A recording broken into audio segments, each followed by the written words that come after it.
Hey everybody, my name is Josh Reyna. I'm one of RUSD's Strengths Champions, and today we're going to talk about this week's theme, which is focus on the bright spots. Negative thoughts, negative emotions. These are two experiences that are common to humans everywhere, especially in a time like this, where we have lots of unwanted change just coming at us, and our sense of normalcy has really just gone out the window. And so it's very easy for us to wander into one of these two camps, even both. And so what we want to talk about today is really focusing on the bright spots, in the sense that we want to focus on the positive. We want to build a positive outlook. Now, when you hear me saying positivity, I'm not talking about naivete or neglecting facts or neglecting reality, but really I want you to think about it as a healthy and realistic optimism. Before we dive into the exercise, we want to talk about why this is important. We really want to pursue this realistic optimism because, simply research shows that having this frame of mind makes for more innovative moments. It makes room for our creativity and helps with our problem-solving skills. In terms of our relationships, it positions us, this mindset positions us to have healthy, productive interactions as opposed to counterproductive and dysfunctional interactions. Having this positive outlook is also part of resilience, and that's what we need right now at a time like this. We need to be resilient for our loved ones and for the students that we serve. If we want to continue to tackle issues in education, whether it's issues of equity or diversity or inclusion, we want to do it from that realistic optimism point of view, so that way we can be centered around the problem, but we can also offer a more hopeful future. So let's jump into the exercise. All the materials have been provided for you and they're linked below. You'll have a worksheet as well as a packet of what we call theme insights that is put together by Gallup. And down at the bottom of each page, you'll find these two boxes that'll give you the information you need to fill out this worksheet. So what you're going to do on the worksheet is you're going to list your dominant themes across the top.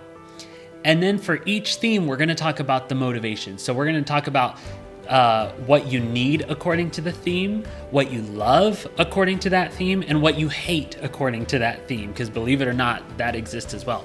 But those three bundled together is what we would call our motivations. So for example, one of my dominant themes is intellection.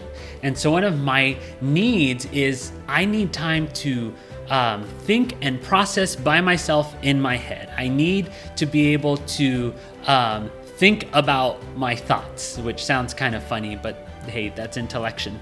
One of the things I love is I love the theoretical. I love conceptualizing. I love building models and frameworks in my head.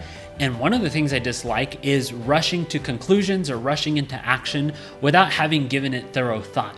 So those three things, what I need, what I love, what I hate, would put together my motivations as somebody who has high intellection. Let's look at another example. Maybe one of your dominant themes is connectedness. And so one of your needs is to be part of something bigger. You want to be deeply and authentically embedded in community. And so one of the things you love is building bridges between people and helping others to see how we're all somehow connected. Maybe one of the things you hate is a silo mentality or unnecessary divisions and unnecessary competition. Those are different ways that we can describe the motivation of somebody who is high in connectedness. Again, you can find more ideas as to what each theme needs, loves, and hates in that Theme Insights packet. And this part of the exercise is probably going to take you a good 20 to 30 minutes. So now that we've completed the worksheet and built some awareness around our strength themes, we want to go back and just go with a highlighter or a red pen, and we want to ask the following questions.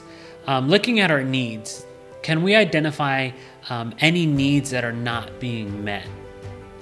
Looking at the things we love, are any of the things we love being violated, or are they being denied? Looking at the things we hate, are any of those things being triggered?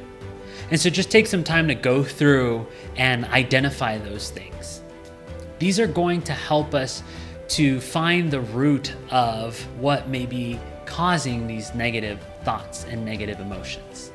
So as you're identifying these things, you're going to begin to gain clarity on where these negative thoughts and emotions are coming from, right? What they're tied to, what themes they're tied to within you.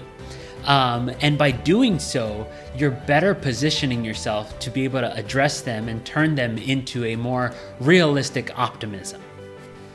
So if we were to go back to our example of connectedness, and, looking at this season where you go out and everybody has a face mask on, and, for somebody with high connectedness, it may be challenging to see that everybody's face is covered because, a warm smile, greeting, those small ways of building community are being denied, and so that can definitely cause some negative emotions or negative thoughts to stir up inside of us.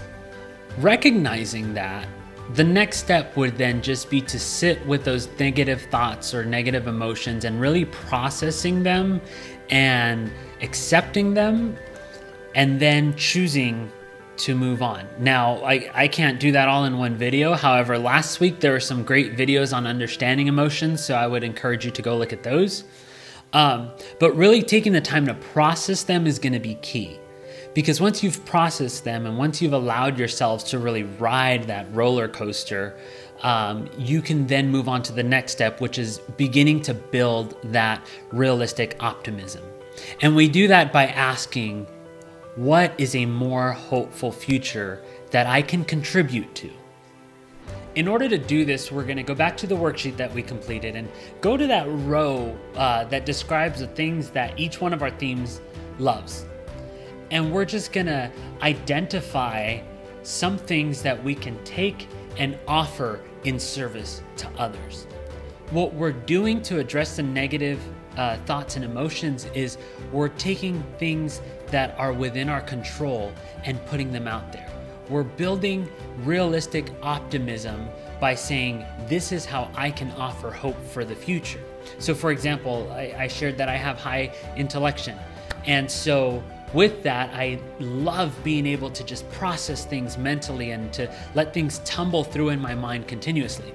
And so I can take that and say, well, I'm just gonna go out and be a really good active listener. I'm gonna ask people if there's anything that they need to talk through, right? I'm gonna talk to my friends and say, hey, I'm here to listen. Just talk it out and I'll help you process through this. By doing that, I am now focusing my energy on something that I can do, on something that I know I have control over, rather than things that I don't have control over. This may take some time, and I encourage you to take all the time you need. But the idea is that we're addressing these negative thoughts and emotions by first gaining clarity on them, and then taking the things that we love and turning them into ideas for action, so that way the next time we show up in front of our students, in front of our colleagues, in front of our loved ones, we show up with something to offer, right? A way to move forward. And when we choose to focus on those ideas for actions, we create a realistic optimism, because this way forward is rooted in our natural talents, in our strengths, right? And what better way to move forward than by using our strengths? Listen, I know we've said a lot in this video and there's so much to think through and process, and this exercise may be a little challenging the first time through. So I want to encourage you to join us in the Google chats that we've been having weekly. We can all process this together. We're having a great time. Look for that email from Tim Walker. It'll have that link in there. I think if anything, we're all kind of anticipating like one grand gesture that's going to repair everything. But that's just not the case. It's not the reality. Instead, we'll get there step by step by focusing on the bright spots. So looking forward to hearing from you. Thanks and have a great day.